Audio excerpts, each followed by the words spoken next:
Bigo naman ang US Congress na ipatigil ang pag-atake ni US President Trump sa Iran. Ilang US servicemen na rin ang nasawi sa gera, kasamang isang Filipino-American. Ang detalye sa agenda report ni US correspondent Henny Espinosa. Tinanggihan ng US House of Representatives nitong Huwebes ang panukalang magpapahinto sa air campaign ni President Donald Trump laban sa Iran at magre-require na ang anumang military action ay kailang aprubahan muna ng Kongreso. Sa boto ng Kamara, epektibong sinuportahan ang military campaign ng Republican President laban sa Tehran. Dumating ito isang araw matapos mabiguring umusad sa US Senate ang kahalintulad na panukala. February 28 nang atakihin ng pinagsanib puwersa ng Israel at Amerika ang Iran. Sa counter-attack ng Iran, 6 na sundalo ang naiulat na nasawi. Karamihan sa kanila ay namatay sa drone strike sa isang port facility sa Kuwait nitong linggo. Nakumpirma ng Billionaire News Channel na isa sa mga Army Reserve soldiers na namatay sa Kuwait attack, ang 54-year-old na si Robert Marzan ng Sacramento, California, ay isang Filipino-American. Sa isang Facebook post, inilarawan ng kapatid ni Marzan na si Elizabeth ang kanyang kapatid bilang isang matatag na leader na namuhay ng may magandang halimbawa at tinawag niya itong kanyang bayani. Ayon naman sa kanyang pamangkin na si Irene Mary, 2 buwan na lamang sana ay makakauwi na si Marzan. Ito na sana ang huli niyang deployment matapos ang mahigit 30 taon na serbisyo sa US Army.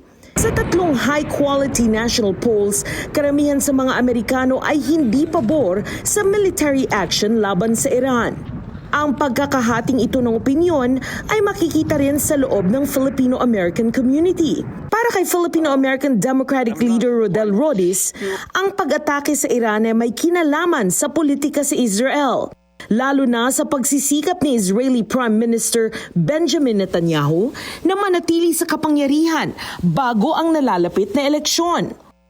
Netanyahu needed this war because there will be elections for the Knesset in a few months, and he was losing.